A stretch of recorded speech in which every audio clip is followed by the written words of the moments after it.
안녕하세요. 알면 피가 되는 지식 RPG입니다. 2020년 4월 11일 코로나 퇴치를 기원하기 위해서 토리노 수위를 대중에 공개한다는 뉴스를 본 적 없으신가요?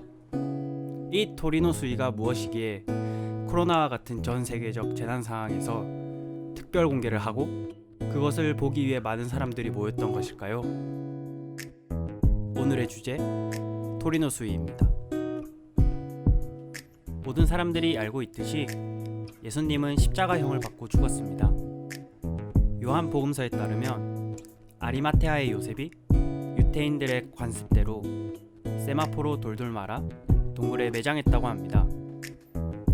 그런데 사흘 후에 예수의 시신에 향료를 바르러 갔더니 예수의 시신은 없어졌고 세마포만 남아있었다고 합니다. 바로 이 남아있던 세마포가 현재의 토리노 수위라고 합니다.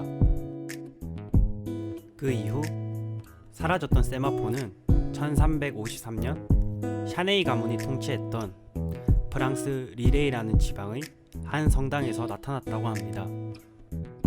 수위가 나타난 이후 수위의 소유권은 사보이 공국으로 넘어갔고 사보이 공국이 수위를 1578년 토리노의 대성당에 안치하여 지금까지 보관하고 있습니다.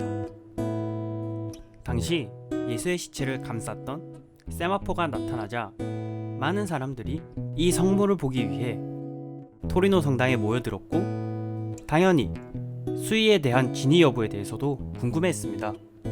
현재까지 이어져 오고 있는 토리노 수위에 대한 논란은 1898년 이탈리아 아마추어 사진가였던 세콘도 피아가 토리노 수위를 네거티브 필름으로 찍게 되면서 시작됩니다. 네거티브 필름에서는 실제 물체와는 명암이나 색상이 반대로 보이는데요. 쉽게 말하면 밝은 곳은 어둡게 나오고 파란색의 경우 보색 관계인 노란색으로 나타납니다. 겉보기에는 얼룩이 진 수위처럼 보였던 토리노 수위가 네거티브 필름 안에서는 상상도 못했던 모습으로 나타나 있었습니다.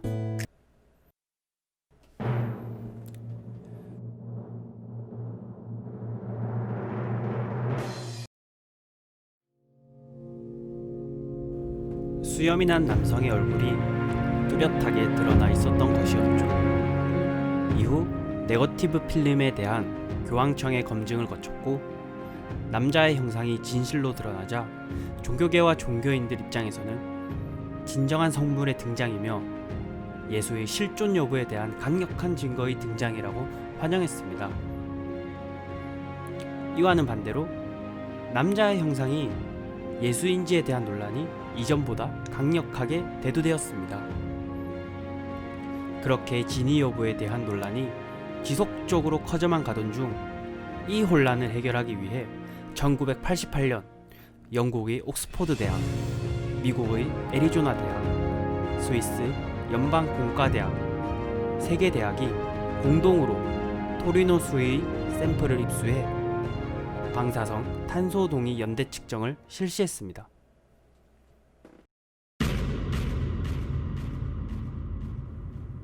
그 결과 수위의 옷감은 1260년부터 1390년 사이에 만들어진 직물이라는 사실을 밝혀냈다고 세계대학은 발표했습니다. 이 결과를 들으시면 토리노의 수위는 가짜고 논란은 없어졌을 것으로 생각하시겠지만 아직까지도 그 진위 여부에 대한 논란은 이어져 오고 있습니다. 현재까지도 토리노 수위가 맞다 라는 의견과 아니다 라는 의견이 있고 양측 모두 각자의 여러 증거를 제시하면서 대립하고 있습니다.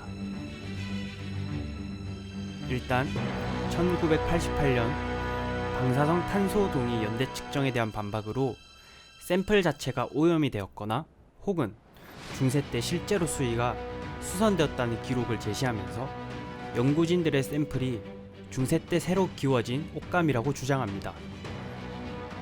이와 더불어 수위에서 채취한 꽃가루들 중에서 예루살렘 근처에서만 자생하는 꽃가루들이 다수 발견되었다고도 주장합니다. 이외에 수위에 등장하는 남성의 오른쪽 눈에 위치한 동전 문양이 본시오 빌라도가 기원 후 29년부터 32년까지 발행하고 36년까지 유통시켰으며 팔레스타인이나 다른 지역에선 다시 발행된 일이 없는 렙톤 동전과 일치한다는 것, 그리고 예수의 시신의 얼굴을 감쌌다고 알려져 있는 스페인 오비에도의 수다리움에 나타난 남자의 형상과 토리노 수이에 나타난 남자의 형상이 정확히 일치한다는 것 등이 있습니다.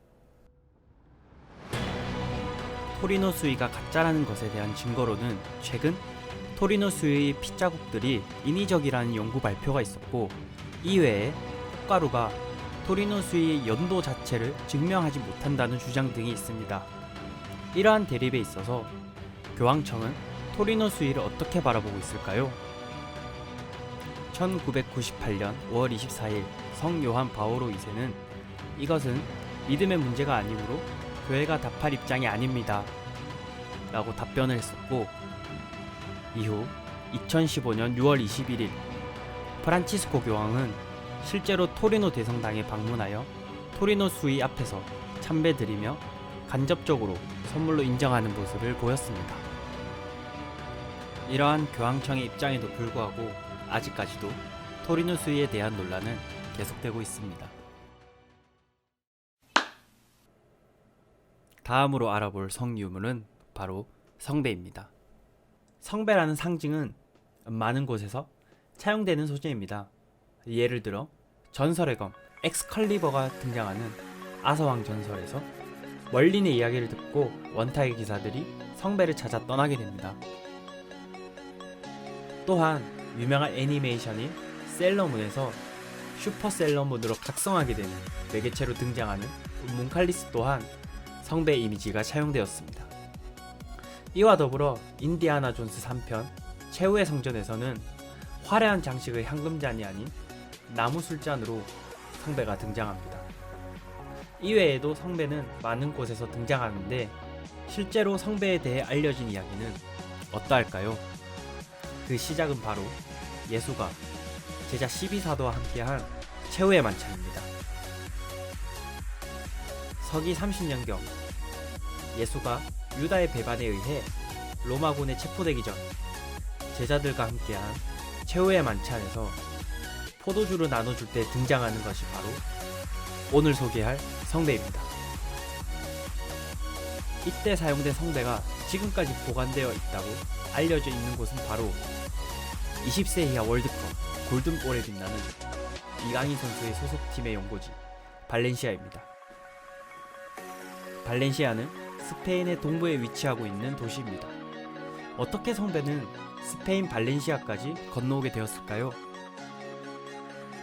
전설에 따르면 예수가 승천한 뒤 사도 베드로가 로마에서 순교할 때까지 이 성배를 사용했다고 합니다. 박해를 피해 스페인으로까지 옮겨졌고, 사라센의 침략, 공산주의자들의 등장 등의 많은 고난이 있었지만 결국 발렌시아 대성당에 남아 지금까지 보존되고 있습니다. 토리노 수유와는 다르게 성배의 진위 여부에 대한 논란이 거의 없으며, 현재에도 성배는 발렌시아 대성당에 전시되고 있고, 행사 때는 실제로 미사에 사용되기도 합니다. 요한 바오로 2세가 생전에 이곳을 방문하여 참배했고, 베네딕토 16세는 스페인 사목 방문 중 이 성배를 가지고 미사를 집전했습니다. 오늘 소개해드린 성유물 토리노의 수위와 성배는 그 진위 여부와는 상관없이 많은 종교인들과 관광객들의 성지로 여겨지고 있습니다. 세계에는 많은 성유물이 존재하는데요. 누군가에게는 신성한 성유물, 또 다른 누군가에게는 신기한 예술품, 혹은 역사적 유물로서 그 가치를 지닐 것입니다. 성유물들의 진위 여부, 그리고 관련된 신앙을 떠나서 직접 보기 위해 여행을 떠나는 것도 괜찮지 않을까요? 실제로 보고, 느낀 경험은 그거 자체만으로도 가치가 있다고 생각합니다. 다음 영상에서 뵙겠습니다. 감사합니다.